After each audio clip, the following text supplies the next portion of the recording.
I had a crisis. Early morning, I was supposed to work on a bride. I was supposed to be the assistant there. But I ended up going to the hospital.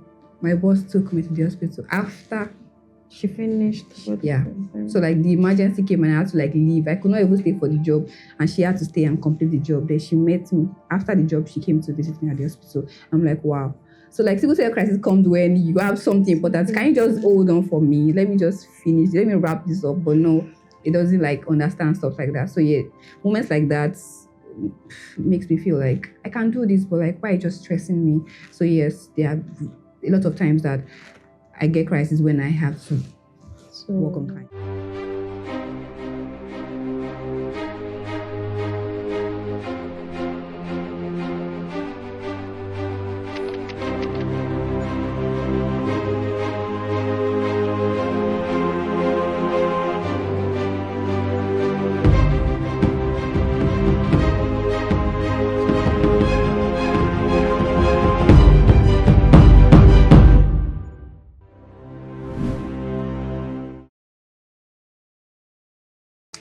Hi, welcome to the Victor's Talk Show, where we share stories of strength, resilience, and victory. My name is Dami Precious, and I am super delighted to help you thrive. In today's episode, we have a beautiful and amazing guest here with us. Hi, Peju. Hi. Hello. So nice to be here. My name is Olapeju Ajala. I'm a model, I'm a makeup artist, I'm a content creator, and I'm a Sickle Cell Warrior and advocate. Amazing. Amazing. Motsi. What? Motsi, dimensional woman. Oh, yeah, of course. That's amazing. Thank you. I would like you to take us through your journey. How did that story of it being a Sickle Cell Warrior? How did that start? Okay, it's more than 2 decades now. Okay, so that's a whole lot. So where do I start from? So yeah, I think I just basically moved from, learning that I have sickle cell right from when I was a child. I was a very small baby, like a small child, like very tiny. Like I was always crying and all of that. So they got to know very early, and I started meds quite early, and then school came, work, society, and all of that. So I just ran with the flow basically. Mm-hmm. It's not been easy. The pain, crises, society having their own opinion about you and all of that, having friends, relationship and all of that. But I feel like I'm in a place right now that I'm so confident to let you know that I have sickle cell, and I want to educate you about it because I need you to know about it, and I'm not hiding behind the corners and just maybe shy about it now. Right now I want you to even learn more about it, so that's why I advocate around it. Amazing, awesome. So, just now, you talked about society. Yeah. The societal stigma. Yeah. What's that one thing someone has said to you, that hurt you, but you had to just smile through it? Is there some kind of experience like that? Yeah, I remember one vividly. I feel like people do not really understand how sickle cell pain can be, or living with the condition. Yeah, so there was time I was in a workplace and I had an encounter with one of my colleagues that we had to do shifts. Yeah, it was a psychiatric hospital. So I needed to be available for shifts, weekends and all of that. And then I had the statement of are you sure she'll be able to come? What if she falls sick? The shift was being drafted. So why would you think that? You were there? Yes. Why would you think that I would not be available that period? What if something happens? At the end of the day, we sorted it out in terms of I was joking, but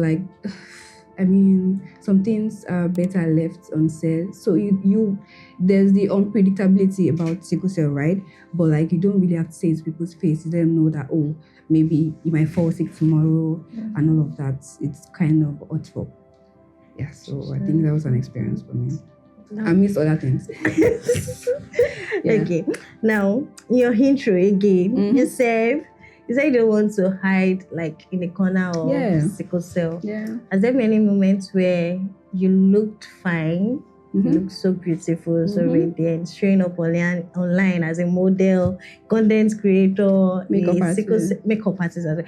Let's talk about makeup artists. Has there ever been a moment where you had to go make up for a client and you're probably experiencing crisis. How did you handle that?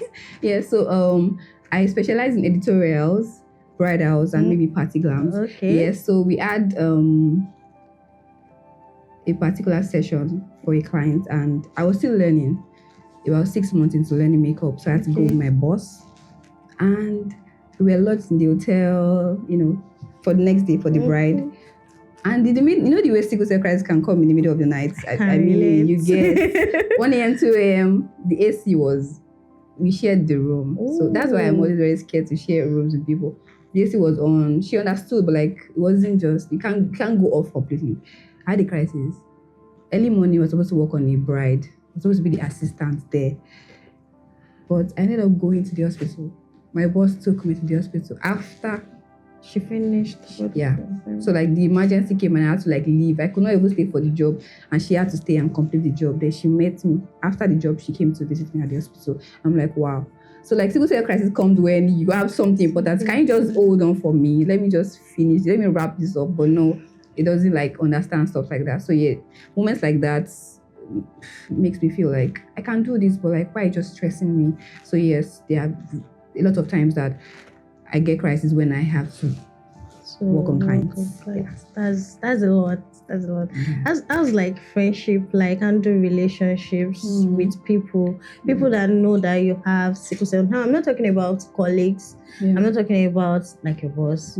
I'm talking about people that are your friends. Yeah. How has it been handling relationships with them? They knowing that you have sickle cell and you have to show up, and how is the dynamic like? Okay, let me start by saying I usually get this when I tell people I have sickle cell. Oh, wow, you don't look like you have sickle cell. You're so strong.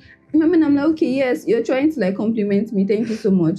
But at the same time, I don't think there's a way I'm supposed to look to let you know that I have sickle cell here. And for most of my friends, there's this admiration they have, because if you're meeting me for the first time and I tell them that, oh, with all you do, I mean, I move around. I just do a lot of things.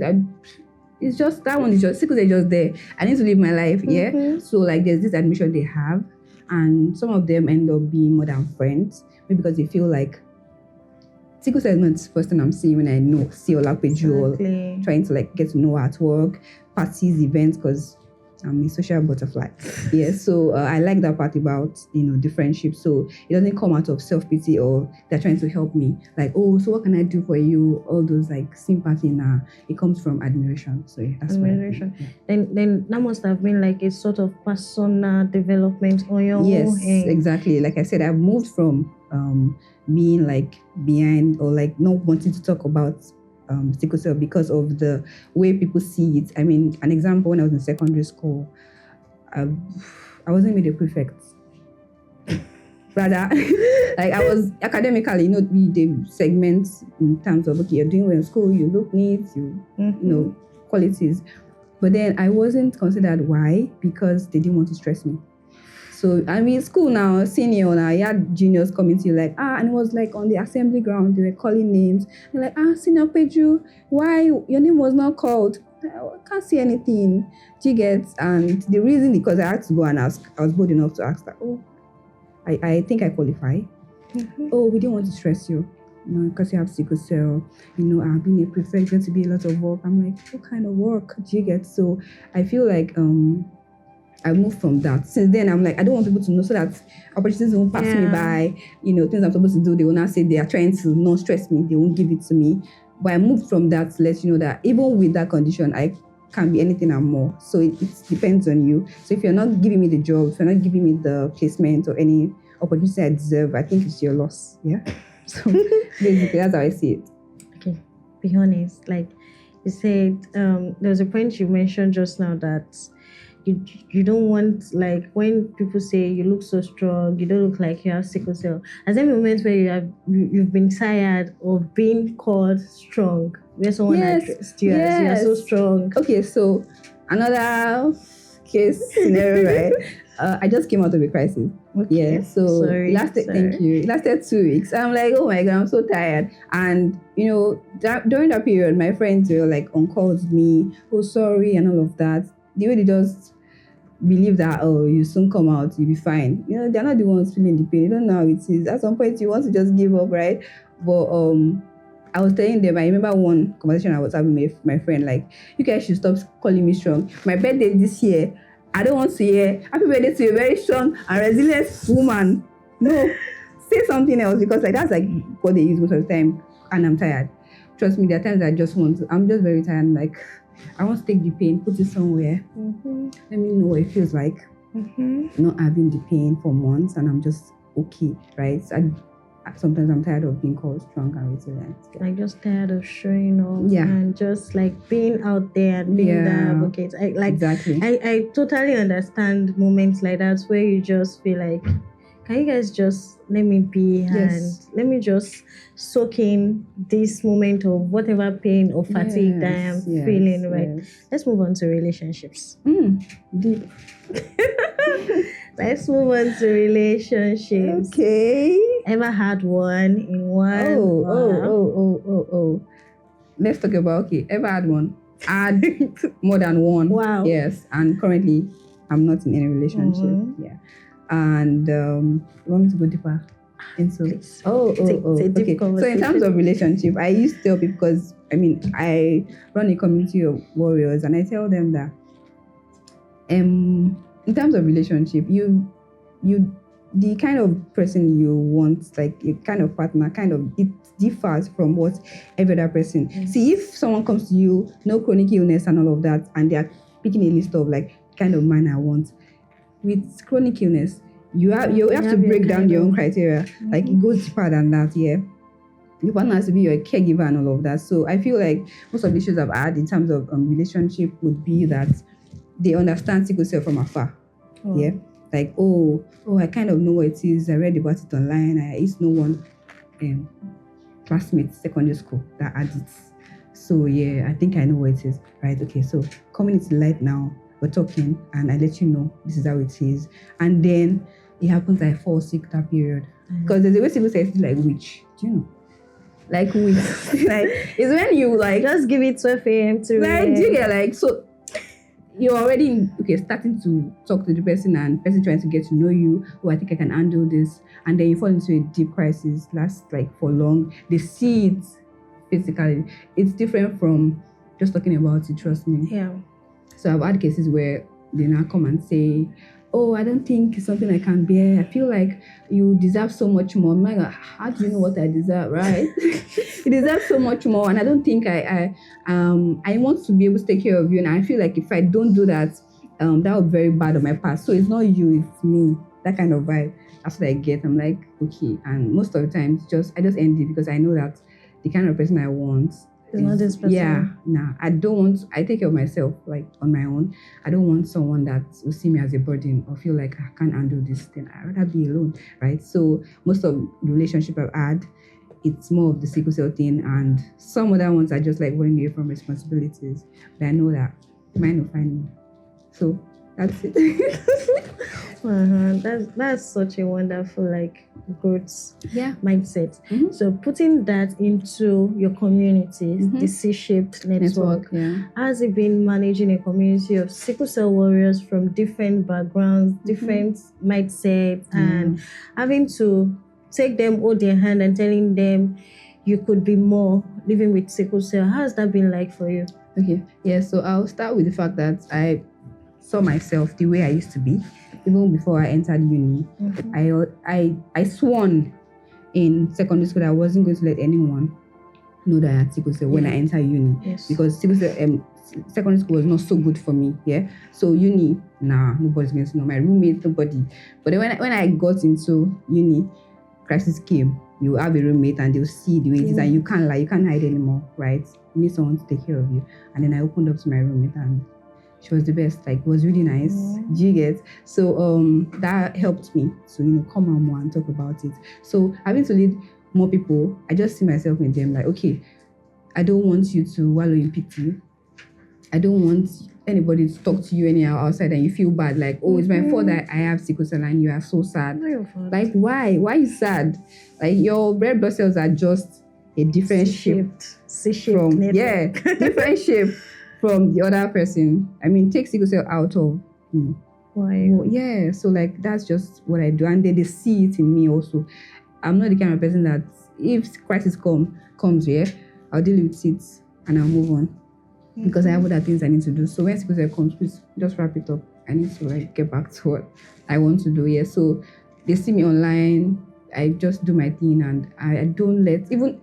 There's a list of things you posted on WhatsApp recently about self-pity, stigma, like a whole write-up. I made a screenshot of everything I sent to them into the group that you guys don't let anyone make you feel less of yourself. So they see that in me also. If you come and then they tell me about, oh, they have this experience, even in relationship, I just let them know you are much more than the condition. So it's what you believe in. When you believe yourself, nobody can tell you otherwise. You're you, like you know who you are. So why would you let somebody else define you? So they just see the courage I have, and they also like run with it. Awesome. That's so beautiful. Thank you. Yeah. So like you're talking about in doing it. I don't want people. I cannot because I have to. Like, do you get so many warriors? Or some of the warriors now. Let me just not generalize. Yeah. Some of the warriors I've met, they're like, I cannot do this, I cannot do that, just because I have sickle cell. And it's not like sitting more on our majority, or I'm trying to be careful with my words right now, because some sickle cell advocates fight for stigmas. Yeah. And in the real sense, if we don't deal with the stigmas within us as sickle cell warriors, there's little we can do when we're advocating for sickle cell warriors. Yes. Because if I'm advocating for you as a sickle cell warrior, and you yourself as a sickle cell warrior, you're not advocating for yourself, one. And two, you don't even believe in yourself.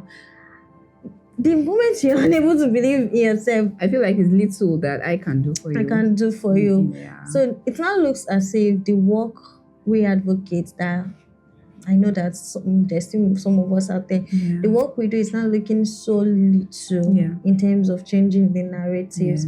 I've seen sickle cell warriors that they just believe because they have sickle cell, people. Yeah, I mean the group thing, I've had people like just join just to solicit for funds, like I don't want to die, or please send me money, or hey, I'm like, everybody's going through it. Everyone is going through it, and it's just how you like put yourself out there, how you like thrive. Find a way to make meaning. Just do something. Like you cannot just stay in help me every time, except it's an emergency. Yeah. Right. So, but some people just like decide that because I have sickle cell, everyone needs to help me. Everyone needs to I need to get everything on a platter. And that's not how life is. Life is so unfair that you have to actually fight for what you want. Whether you have sickle cell or not, you have to still have to work hard. You have to be able to do things also for yourself. Considering that yes, you have the condition, it might limit you. To be honest, let's be frank now, to limit you, because I know that if I didn't have sickle cell, maybe I would have been playing basketball right now. You have the heights. Yes. When I was in school, I'll look at the basketball court and I'll pass. Say no, I cannot throw anything. I'm going to be stressing myself. So there's some things that I know I can't do this, but what can I do? So I'm trying to do something else, and I'm doing it very well. But look at you now. Look at you thriving, despite the fact that deep down you know that there are things that you want to do, but the fact that I can't do these things that I want to do does not mean I can't do other things that I believe I can still do. Yes, and I'm thriving it. This makeup thing, I'm coaching and all of that. It feels very nice. Impact comes in different ways. It's not just I'm trying to change the world. The little thing you're doing, how are you able to help others to see the light, no matter what you're doing? So that's how I see it. So it's just very important that you find something to do even while you're dealing with whatever you're going through, because the world will always move on. They won't wait for you. Nobody's gonna wait for you. So for warriors that are they are so used to saying I can't do this, I can't do that, I have sickle cell, I don't have money, people are going to say this, people are going to say that. I mean, what would you say to them? This this is how you are supposed to thrive, or this is the steps that I believe will help you to thrive as a sickle cell warrior. Yeah, okay, so I think we already spoke about mindset. Yeah. It starts from your mind. You need to be able to know that, okay, if I can't do this, what I can do. This is how I can make my own impact, succeed and thrive, yeah. And also look for ways that it will not stress you. Sickle cell has it can be unpredictable. There are triggers we can try to avoid. Yeah, okay. I have people who come to me like, oh, Peju, you work remotely, because I actually have a 9 to 5, but it's remote also, even with my business. Yeah. How do I get to do this? Share opportunities. You can't be jumping bus every day. There's some things that would really stress you, right? And I already clocked out of that. I used to walk and jump buses. I cannot go to work every day anymore. So I moved from that and okay, let me look for ways to, do things, but it's limiting my stress. So you have to have the can-do attitude first from within. Yes. So I can do this, then you do it. So if you're in, opportunities will not come and meet you. You have to go out there and say, oh, then I start picking what I can do, what I cannot do. But if you're in and you just say, God help me, God will help me. There's no spirit that is pushing you. Yeah. Nothing is pushing you to feel like, okay, what if you do not have sickle cell? Exactly. What will you do? What would you do? What do you like doing? What do you enjoy doing? What are you passionate about, right? Remove the sickle cell out of the situation now. What do you like to do? Now, Who are you? Try to rotate that around sickle cell. With sickle cell now, can I still do this? If not, in what way can I make it better or still show up? That's just how I see it, yeah? And I think it helps. That's what I would tell them to do. Sorry, amazing. Yeah. So many people just downplay sickle cell pain. Oh Even sickle cell warriors ourselves. I remember there was a video I shared sometime last year. Mm-hmm. It happened, was it in my community or someone just gave me a gist that someone gave me a gist. It was on TikTok. So a sickle cell warrior was not feeling fine. And another sickle cell warrior commented, are you the first person to have sickle cell from a warrior? So another warrior. And the person just said, are you the first person to have sickle cell?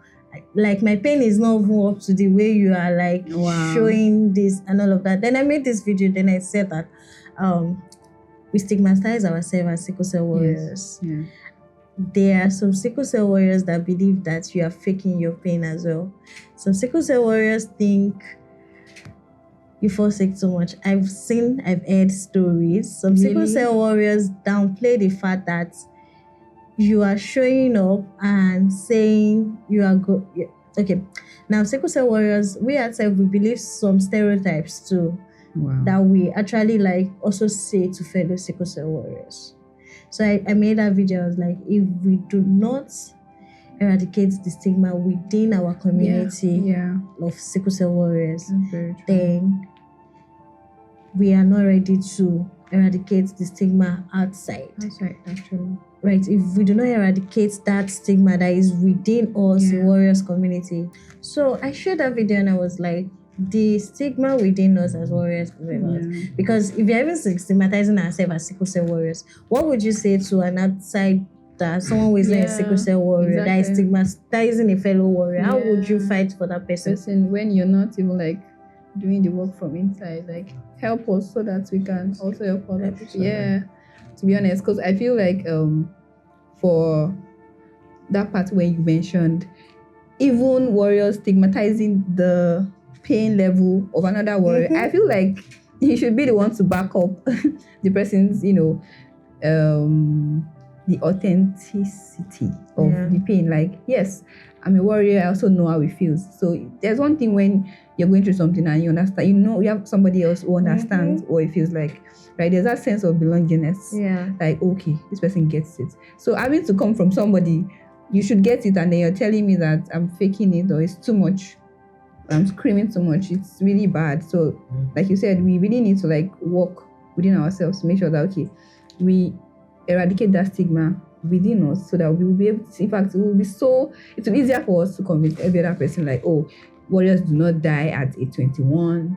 You don't have to go and get pregnant so that your crisis will reduce. Yeah. You don't have to, please go and born fast so that you stop having crisis and all of that. So it's just a whole lot. Trying to convince people from outside. If I hear when I hear some stereotypes, some things I'm like, when did this one come out again? Wow. I'm it's just a whole. I'm like, no, this is not what sickle cell is about. Yeah, and I've had experiences of downplaying pain. I mean, back in school, I schooled in OAU and teaching hospital. I was admitted on a wheelchair. There was no bed, typical Nigeria healthcare kind of thing. And I was not just sitting there. They decided the whole treatment on the wheelchair, no bed, wait for bed. When they discharge someone, you go in. All right. I sat there and then I was in so much pain. I needed to just lie down. There was even no stretcher and everything. And a whole nurse said that, is it that bad that I should calm down? That is the pain that bad? So like, how do I convince the nurse? Like, a healthcare professional, you should know better. This is not just a random person. I mean, you should know better that, okay, this pain can go from... It can go. Let me just quickly share like a similar story like that. It was in a center where I was in a waiting room and I had this coping mechanism whereby I just chit-chat with whoever followed me to the hospital. And you know how, thank God, we went to AU together. You know how the recording, the records room can be, and where you're waiting for a doctor before they'll get your file and everything. So sometimes one thing I did, instead of crying or showing that, I mean, sometimes sickle cell just makes you want to just hide or just not call attention to yourself. So I was just chatting with my friend, and I think the doctor that was on seat that day passed by, but saw me, but didn't know that I had a pain level of 9/10. Imagine, I was holding it in. Then I was gisting with my friend, and when it was time for me to see the doctor, then I complained, and he asked for my medical history and everything. Then he made a statement, and I was like, "Are you for it?" And he was like, "Are you sure you're in pain?" Then the one gisting with your friend. And to be honest, right now I have a response for him, but then I didn't understand too much about sickle cell, because if I did, I would have told him that it was my coping mechanism. But I did not even understand what sickle cell was. I did not know anything about sickle cell then, because that was when my crisis was coming back to back. So I had not understand myself about sickle cell.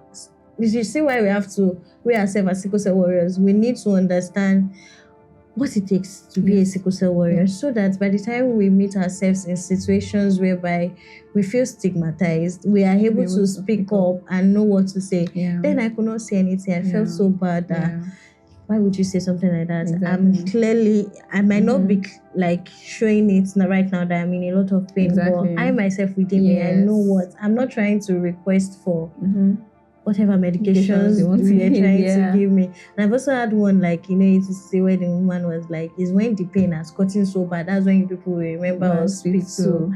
And it was just it can be so disappointing when it comes from them, because I feel like you should know better. I've had admissions that, the first day it was very brutal, I know. But by second day, I'm getting better. I can even speak for myself. So this whole thing, I asked for the next dosage of the painkiller. It's usually 8 hourly. Yeah, it is. 8 hourly. So I requested for it, and she was like, Shibi, I'm already fine. That Shibi, I even came to our desk to ask that when am I getting my next dose. So it's not like I need it now. I'm like, I need my body. So because I actually stood up from bed to remind you, right, it means that I should be fine enough not to need it anymore. So when you keep insisting, they feel addiction, you want to get, no, I really want to live there. I don't want to be on this bed. I don't want to be here. So I want to get better and just move out of here, because I have other things waiting for me. So it's sad when it comes from healthcare professionals. The health angle that are supposed to understand. Has any healthcare professional tagged you as a drug addict before? No.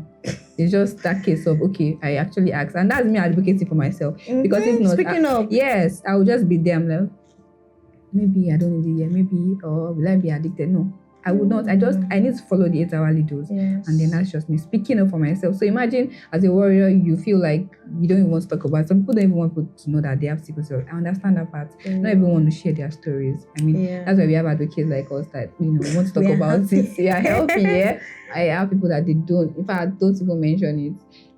And I feel like we need more. We need more advocates. We need more advocates. And we need more male advocates, Yes.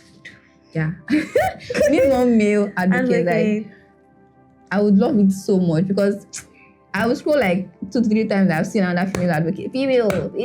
I feel like it's just the feminine thing of just like there's this instinct of caring and it's just there. But men, maybe this society Man you have up. to be So I have friends who have sickle cell male are doing so well, good. But then they are men. So that's just it. I feel like we need more male advocates. It's going to really change. See the way Adekunle Gold dimension came in. And people are like, Adekunle Gold has sickle cell. There was a shift. Now people want to know more about sickle cell. They don't see it as, a condition they see and they just pity you like, this one. Just you cannot. Do you get? So like I feel like we need more. Yeah. I think more male advocates are coming up too. Yeah. Because on my own TikTok TL, I'm seeing them too. a number of them, and they are having this engagement of people wanting to know more about sickle cell and people wanting to know like the complications and everything to understand and the relationship dynamics of living with sickle cell as a guy. Right. It's a whole topic. And anytime I see a male warrior that is advocating and loud, I just follow. Let me just support you because I understand what it takes to actually come out here and say, okay, I have sickle cell. That's amazing. That's super amazing. Thank you so much. Thank you for sharing your story here with us. Thank you for giving hope to other sickle cell warriors. I must say you're doing amazingly well. Thank you so much. Thank you so much. I'm so glad to be here. Thank you. Have you been tagged a drug addict? No, I haven't, but I think I've gotten a sense of someone like a healthcare almost tagging me a drug addict. And I've gotten stories of sickle cell warriors as well. So let me just give you like a personal experience and like an example, right? So as a sickle cell warrior who knows their health history, who understand that this is what triggered my crisis, this is the level of the kind of pain that I have. So for me personally as a sickle cell warrior, I tag my crisis in different levels. I know when I just need to take water and sleep, then rest. Because I understand what triggered the crisis. There are some crises that nothing triggered it. Those midnight crises. It just happened. Those ones are the ones that you would feel like, no, I need to be in the hospital as soon as possible. So I target as minor crisis and major crisis. Minor crisis are the one that I just treat at home. I don't take painkillers. I do not. Take enough water, rest, and sleep. That's my minor crisis medications because I cannot take a particular painkiller because it will trigger ulcer for me. Can you see the flow now? I understand myself. I know what I can take and what I cannot take. Right. So then I'm going to the hospital in an emergency, a pain score of 20/10. We have a pain score 1/10. So if it's like 20/10, you are either supposed to be on admission straight up or you take a blood transfusion straight up. So I already know that these are the things I'm being administered when I am on this kind of pain. This is like my whole life experience. I already understand myself. I know what I have been taking from way back. What works for me and what doesn't work for me. I do not take tablets, painkillers. I take injection. So if I am meeting you as a doctor on seat and I'm asking you for the injection that makes me feel relief, because I'm not going to lie, we are not drug addicts, but there's a kind of pain where we just want this thing to go. Like, please, I don't want this pain again. Just give me something that would make me feel okay. At that moment, to a layman, it feels like this person is a drug addict. I'm not going to deny that at that moment, because when you see a sickle cell warrior in crisis, like I mean major crisis, the warrior is looking for anything, whatever, just give it to me. Let me just. So myself as an intentional warrior, I would ask you for what I know, instead of you giving me something that will affect my body furthermore. Because if you give me a different injection, then I'm getting more complications.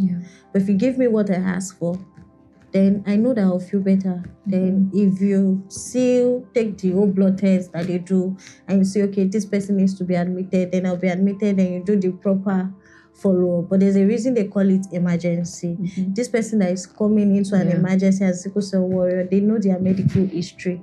So at that point in time, what a warrior is just asking is they are not asking for the drug, to be honest. They're asking for his. So it seems as if they're asking for the drug because that is what they use. So if I use water all the time to get better, by the time I'm getting to the point where I feel like I'm about to faint, I will ask you for water, right? So when a warrior is asking you for that medication, they are not asking because they are addicted to it. It's easy to get addicted to it, and I will tell you why. Oh God. That's the fair.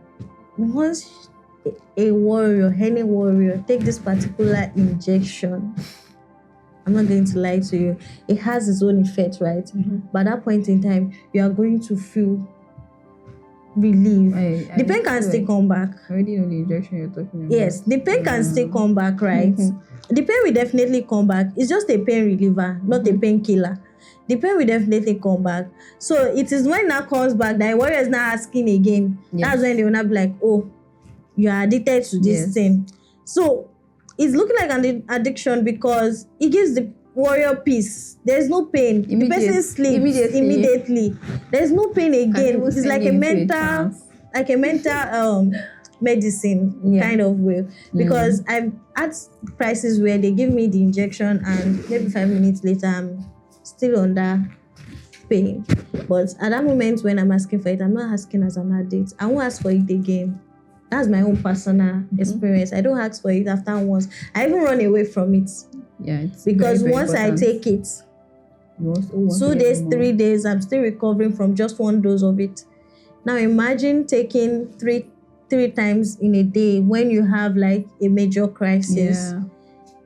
It has its own effects. A very strong injection. And I also want to chip in that one of the reasons why healthcare professionals fear that addiction is because we've had cases where people, at that point where you've taken one within the confines of the hospital, and then you're trying to get better, and then you ask.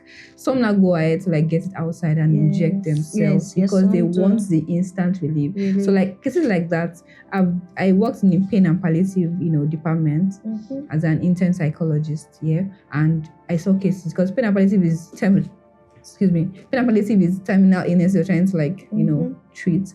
So we had a lot of warriors, we had other terminal illnesses as well, and they developed ulcer from injecting on the thigh, the butt and everything. So like the fear, I understand, from the health line, the fear, because at that point you're going to be doing yourself more harm than good. I do too. So like it's really a whole the lot. harm of that injection, the harm it does, it's a lot. So I get them sometimes, and that's why you should understand yourself. As a warrior, you also have to understand the medical line. As you're helping yourself, helping the health professional as well to understand you, and that way you say, okay, this works for me. Now if I get to the hospital and they give me one particular like injection, I'm like, I don't want this one. I prefer this one works for me. So at that point I feel like you are drug seeking. You just want this one, Abby. Are you sure you are in pain? I'm like, this is my body, this is what I take. This one will not do anything for me. This one I NSAID my stomach, that kind of thing also. So like I already know. So that's why I cannot take this one. I've So it comes from also educating ourselves. Where some healthcare professionals didn't listen to me. Yeah, of course. And they gave me the wrong injection. I've had reactions that my veins, normally I'll see my veins green. It was like popping out, almost like coming out just here, and the thing entered through like IV. They gave me through IV, but like here, my veins were popping out. And I'm like, what did you give me? Like, can you just listen? Please, I know you know your job, but please listen to me. You're not in my body. I don't take this particular injection. So like, it just boils down to also like listening, understanding. Like it's really more about understanding yourself and knowing what works for you and how to communicate it. How you communicate it as well shows whether you actually understand yourself. Yeah, very important. And that's just it. I feel like we gave you the answer. Okay. It's also a byproduct of excess dosing. How do we explain that? So because you made mention of taking it a lot, then having also No, that's a particular medication, not that Yes. injection. Yes. Yeah. Yes. we also make mention of something that Yeah. leads to Yes. We So, call what's them. the We can mention relationship? them. We call them NSAIDs. NSAIDs. These tabs, they are the ones that their reaction with the stomach kind of like opens the walls of the stomach. So like if you take drugs every day, like warriors now, we have routine medication. Yes. So normally, I mean, I've been taking medicine since I was a child. So like my stomach is already even delicate because I take meds every day. So that kind of drug adding to it when you have like history of ulcer, it can worsen it. So that's why you have to like understand that I don't want this one.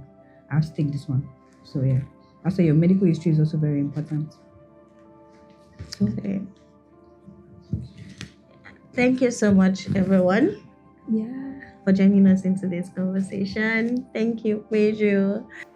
Thank you so much, everyone, for joining today's conversation. This has been such a beautiful one.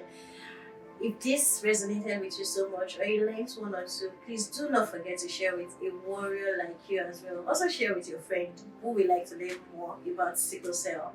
I can't wait to see you in our next episode.